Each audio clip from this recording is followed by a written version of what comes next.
Algunas cosas que les quiero explicar van en relación también al valor que cada momento la sociedad, la ciudad, otorga a la memoria, ¿no? De entre las muchas definiciones de ciudad, a mí me gusta una especialmente, que es una ciudad o una sociedad contemporánea es la intersección de diversas generaciones. Es el punto de contacto de las generaciones, en este caso de las generaciones de mis padres, mi generación y la generación de mis hijos. En esta intersección es donde debemos encontrar el valor exacto que queremos dar en cada momento determinado a la memoria. Una ciudad también es un espacio emocional y referencial compartido.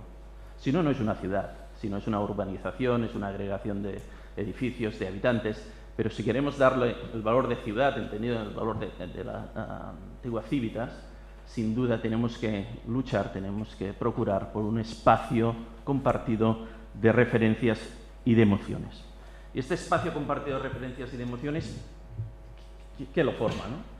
Pues yo diría que esto lo forma por el recuerdo de los vivos, y cuando digo recuerdo de los vivos me refiero no solo a las personas, sino a los hechos, y la memoria de los muertos, también de personas y hechos.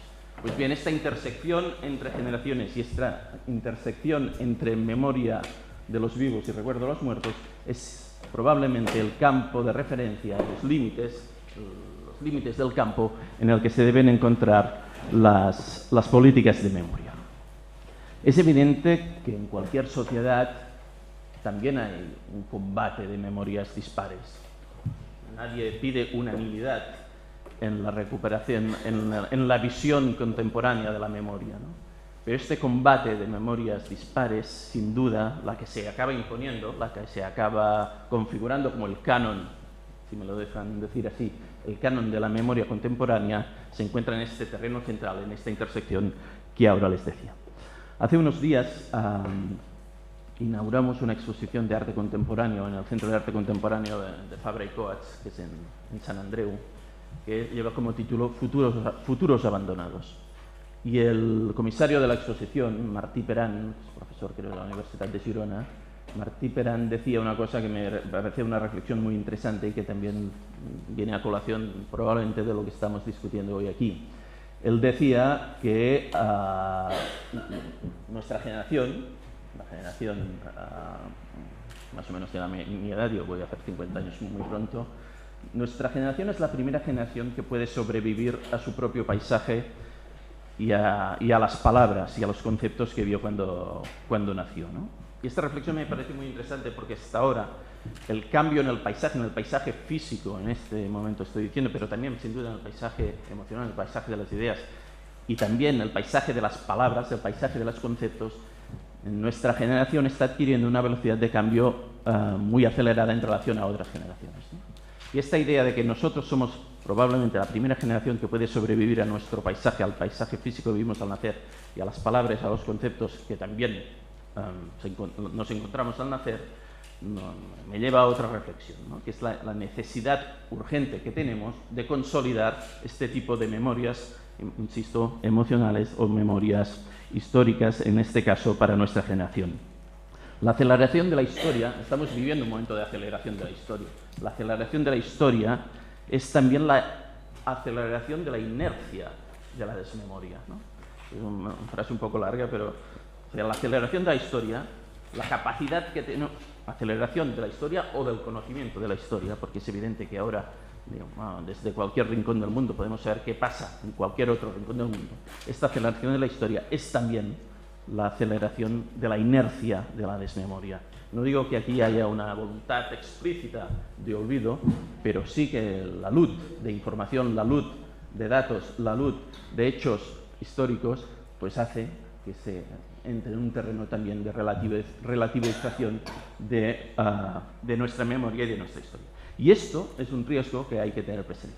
Curiosamente o paradójicamente, también paralelamente, nunca habíamos tenido tantas posibilidades como ahora para salvaguardar la memoria, para salvar la memoria, ya sea a nivel documental, ya sea a nivel emocional, ya sea a nivel de posibilidades, ¿no? Por tanto, nos encontramos sin duda en un momento, una encrucijada en que debemos movernos entre, o que debemos tener presente que a la vez que tenemos más medios que nunca para salvaguardar esta memoria, más capacidad que nunca para salvaguardar esta memoria, también tenemos más riesgo que nunca de que la inercia de la aceleración de la historia, como se ha llamado a decir, que esta inercia nos lleve precisamente al olvido.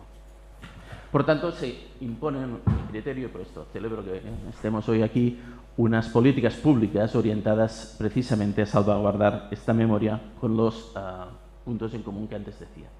Intentar no consensuar, porque la memoria en este caso no se consensúa, sino intentar representar aquella intersección de valores, de emociones que las distintas generaciones que en un momento determinado actúan sobre una ciudad puedan sentir como compartidas, tanto emocional como físicamente. ¿Cómo lo hacemos en Barcelona? Y ahora me voy a referir a algunos puntos específicos. Nosotros lo hacemos desde los centros patrimoniales propios, después me voy a referir a los museos, el Born que se ha hablado, etcétera, es decir, los que tienen esta función, pero también intentamos hacerlo de una forma transversal, que llegue a todos los rincones, ¿no? Y en este sentido nosotros tenemos dentro del Ayuntamiento de Barcelona organizadas tres comisiones que de una manera u otra consideran o tratan este tema. La primera es una que tiene un nombre obvio, que es la Comisión de Memoria Histórica. Y precisamente con su nombre ya explica bastante a lo que hace, ¿no? Que es intentar recuperar aquellos hechos que a veces el olvido, la inercia de la historia o no la inercia o unas políticas específicas han considerado han estado olvidadas durante mucho tiempo. En este sentido, la Comisión de Memoria Histórica basa su actuación principalmente en base a la colocación física de placas de la memoria en la ciudad. Basa también sus políticas en las publicaciones de la ciudad, publicaciones impulsadas por la ciudad, y basa también la política en sugerencias a los distintos centros patrimoniales para que hagan seminarios o actuaciones de intervención. Voy a poner un ejemplo de hoy mismo, que creo que hoy mismo sale en la prensa, ¿no? La recuperación del Turó de la Rovira. El Turó de la Rovira es un espacio que, por cierto, creo que ganó un premio, ¿no? Ganó un premio del espacio público, precisamente, que se dio aquí en el CCCB. El Turó de la Rovira es un espacio de la ciudad donde hay diversas capas de memoria. No voy a las más antiguas de los primeros pobladores de Barcelona, sino, por ejemplo, el fenómeno de las barracas del franquismo, del tardofranquismo, pero antes, lógicamente, había sido un espacio donde se situaban las baterías antiaéreas que defendían Barcelona durante la Guerra Civil. Pues bien, en este momento, ayer hubo un seminario, por ejemplo, en el Museo de Historia, ayer o antes de ayer, en el Museo de Historia de Barcelona, precisamente con la intención esta, ¿no? De recuperar para la memoria unos hechos que, sin duda, la generación, mi generación todavía tiene el recuerdo de lo que me contaban mis padres de cuando eran pequeños, pero la generación de mis hijos, si no hay una vocación específica de recuperarla, sin duda se tiene. Por tanto, la Comisión de Memoria Histórica. ¿Formada por quién? Por gente del propio ayuntamiento, pero también por gente de fuera del ayuntamiento. Y esto es una constante que se va a repetir en las otras dos comisiones que les voy a contar, ¿no? Creemos que la memoria histórica no es patrimonio de la administración o del partido político que en aquel momento esté gobernando la administración, sino que tiene que incorporar el mundo académico, el mundo de las entidades, el mundo del asociacionismo. Y así se hace en este caso. La segunda comisión vinculada es la Comisión de Arte Público, porque muchas veces la forma de recordar la memoria histórica, la forma de hacer presente en la Barcelona de hoy aquellos hechos que sin duda consideramos que merecen ser recordados es a través de las intervenciones de arte público. Voy a poner una muy radical, muy evidente, que se hizo, por ejemplo, para conmemorar los bombardeos que asolaron Barcelona en el año 38, delante del Coliseum en la Gran Vía, pues hay un monumento, ¿no?, en recuerdo a los bombarderos. También, y por eso pongo como ejemplo, en la Plaza San Felip Neri, que está cerca de aquí, que también hubo un bombardeo en el que murieron 42 niños, creo que estaban en la escuela, pues se optó por poner una placa en la pared, ¿no? Es decir, la voluntad de recuperar se puede expresar a través de una pieza monumental en medio de la calle o a través también de una pieza más modesta, pero no por esto menos importante, de recuperación en el sitio físico donde se produjo aquel determinado hecho, ¿no? Esta comisión de arte público también está formada por gente interna y por gente de fuera, el director de la Fundación Miró, el director del MACBA o gente de reconocido prestigio en el mundo de las artes, pero también, lógicamente, con una fuerte intervención pública, en este caso del área de cultura y de hábitat urbano del Ayuntamiento de Barcelona. Y la tercera comisión que también hace referencia a estas cuestiones, o puede hacer referencia, es la ponencia del nomenclator. Una ciudad es aquello, los nombres de las calles de las ciudades tienen una vinculación muy estrecha con la memoria de la ciudad, ¿no? Nosotros consideramos que hay un periodo de 5 años, por ejemplo, desde la muerte de la persona, para que podamos tener la perspectiva suficiente para valorar si aquella persona merece o no un espacio público en la ciudad, pero es a través de poner nombres a las calles de la ciudad en que también se hace presente en el día a día de la ciudad este tipo de recuerdos, ¿no? Somos muy conscientes, por esto, y esto es una reflexión que también quisiera hacer más general, que hoy la configuración del imaginario de los ciudadanos pasa principalmente por las pantallas televisivas, ¿no? Ranulph Fiennes, que es un escritor inglés, hizo una biografía sobre Scott, el explorador, una magnífica biografía, y el último capítulo precisamente dice no sé cuántos años de trabajo, no sé cuántos años de investigación en los archivos me han dado material suficiente para escribir este libro, pero, y lo dice con un punto de amargura, pero soy consciente que el documental de media hora que dio la BBC sobre la figura de Scott, que lo configuraba como un tío medio psicópata, medio raro, es lo que se acabará imponiendo, ¿no? Bueno, y me pareció muy interesante esta reflexión porque el esfuerzo por el rigor académico muchas veces se ve manchado o se ve sustituido, más que manchado, se ve sustituido por media hora de producto televisivo, ¿no? Y por tanto, de aquí también la importancia, y esta es la reflexión que quería ir, la importancia de impregnar de rigor también los medios en que nos permiten hacer una difusión muy amplia de los acontecimientos históricos. El entretenimiento no está reñido con el rigor, y creo que este es un camino que también tenemos que explorar desde los poderes públicos para cómo hacer más accesible, cómo hacer más general el acceso a unos hechos que sin duda no tienen que estar presididos, como le decía, por el rigor y por la exigencia académica e histórica, ¿no? Entro en la última fase de esta intervención con 3 ejemplos concretos, ¿no? Que algunos se han explicado, que estamos en estos momentos en Barcelona trabajando. El primero es el de la recuperación del Born. El Born es un espacio de memoria, evidentemente. El Born ha significado la excavación urbana más importante, nosotros decimos, de Europa. Son 8.000 metros cuadrados de yacimiento arqueológico, pero no de yacimiento arqueológico bien, sin más, sin vida, sin alma, sino que nos ha permitido recuperar, gracias a un ingente trabajo por los historiadores, básicamente liderados por Albert García Espuche, nos ha permitido recuperar la memoria de las personas que vivían en cada uno de los edificios. Sabemos los nombres, sabemos los hijos que tenían, sabíamos sus profesiones, sabemos todo, ¿no?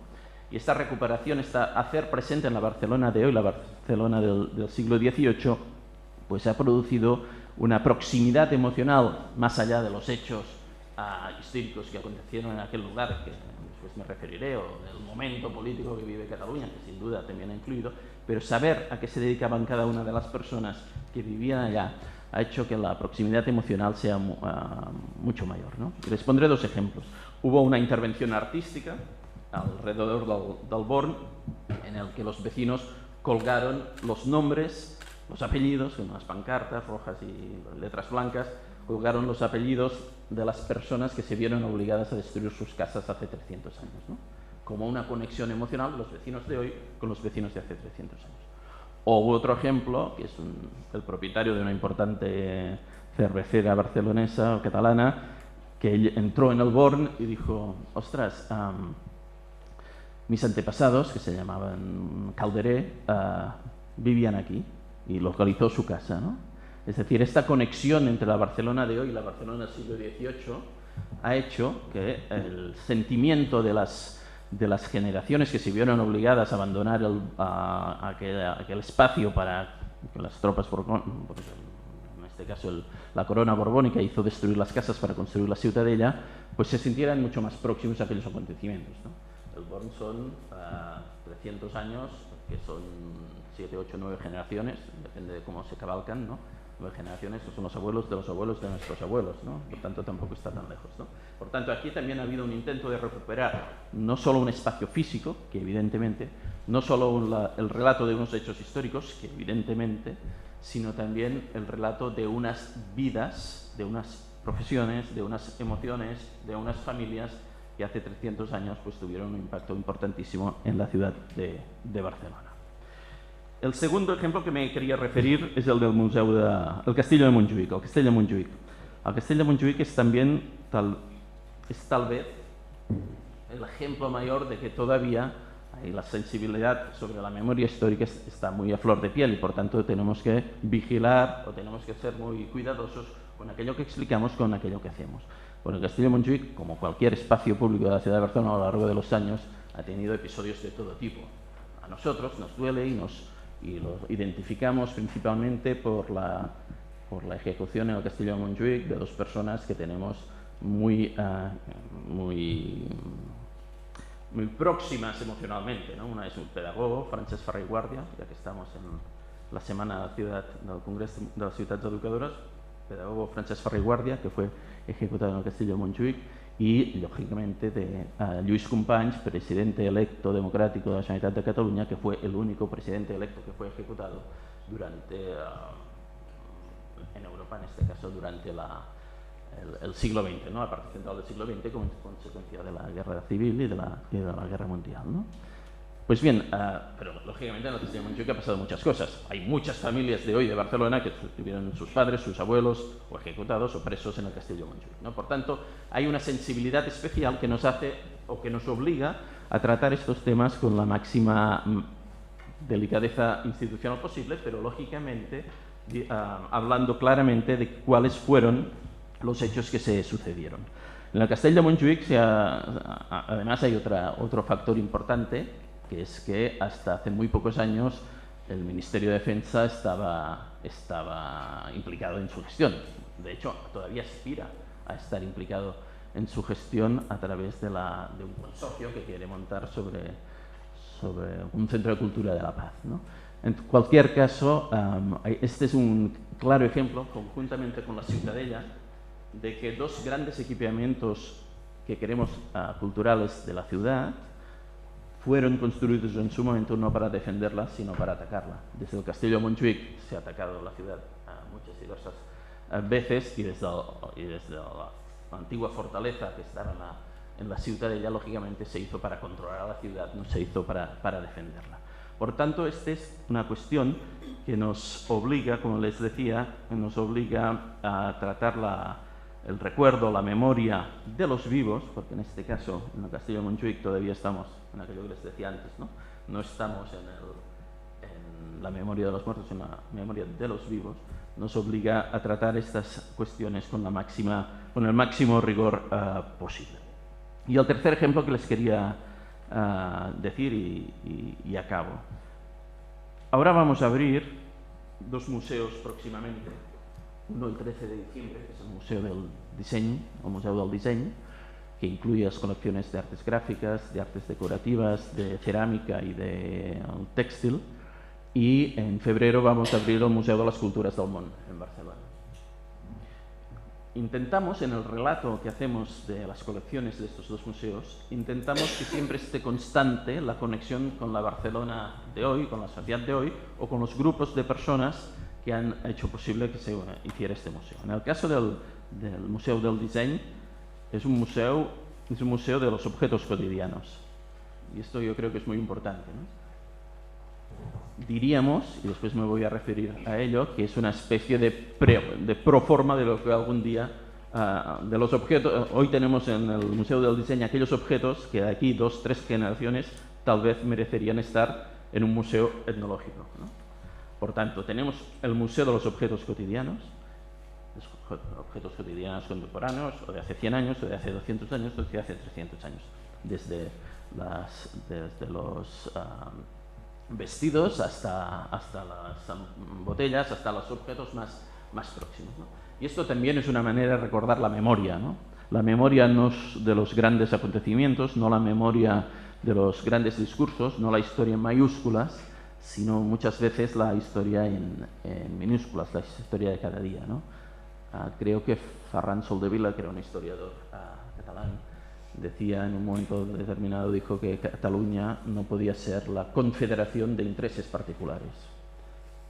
O sea, Cataluña no podía ser la confederación de intereses particulares. La historia de una ciudad, de un país, no es tampoco la suma de muchas historias particulares, sino el común denominador de todas estas historias particulares, ¿no? Y esto también es lo que vamos a intentar explicar en el Museo del Diseño desde el punto de vista de aquello cotidiano que ha configurado la sociedad contemporánea tal como la entendemos.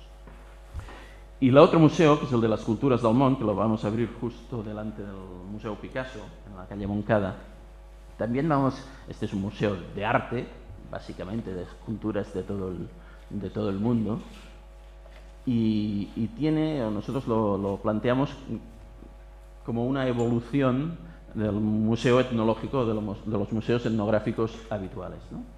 Pero esto, por ejemplo, estamos haciendo un trabajo, el museo todavía no ha abierto, pero sí ha abierto la web, sí que hacemos exposiciones temporales, sí que hacemos a través de las redes sociales, sí que funcionan. Intentamos conectar aquello que vamos a exponer en el Museo de las Culturas del Mundo con aquellas colectividades de barceloneses de hoy, de catalanes de hoy, pero que tienen un origen distinto al europeo, ¿no? Creemos que esto también es muy importante para que las personas que han venido aquí desde hace 15, 20, 30 años o 5 años puedan también, no es la palabra reconciliarse con su pasado, sino sentirse identificado con sus tradiciones, con sus raíces y con su background cultural, ¿no? Nosotros siempre decimos que Barcelona, o cuando me toca explicar Barcelona, cómo es Barcelona, yo siempre explico que en catalán hay 3 palabras que se parecen mucho y que explican muy bien Barcelona. Una palabra es pont, puente, la otra palabra es port, puerto, la otra palabra es porta, puerta. Y Barcelona siempre ha sido una especie de puerta, de puerto y de puente. ¿Entre qué? Entre los continentes, Europa, África, y si contamos Oriente Medio un poco de Asia, ha sido un puerto también de conexión de las ideas, de llegada de las principales corrientes de pensamiento del mundo, y a la vez ha sido también una puerta, ¿no?, donde proyectar estas mismas ideas, estas mismas líneas de pensamiento contemporáneo, ¿no? Pues bien, nosotros tenemos esta voluntad de que todas aquellas comunidades que comparten un proyecto compartido con nosotros en estos momentos, sea cual sea su origen, tengan bien presente sus raíces y su origen. Me parece que esta también es una manera de recuperar la memoria. Por mi parte ya está. No les voy a marear más con esta intervención, pero sí que quisiera acabar con la afirmación de que Barcelona, como ustedes saben, es una ciudad cosmopolita. Entiende el cosmopolitismo como mirarse el mundo, mirarse el cosmos desde la polis, desde la ciudad. Un cosmopolitismo pensado en que cualquier cosa que viene de fuera es mejor.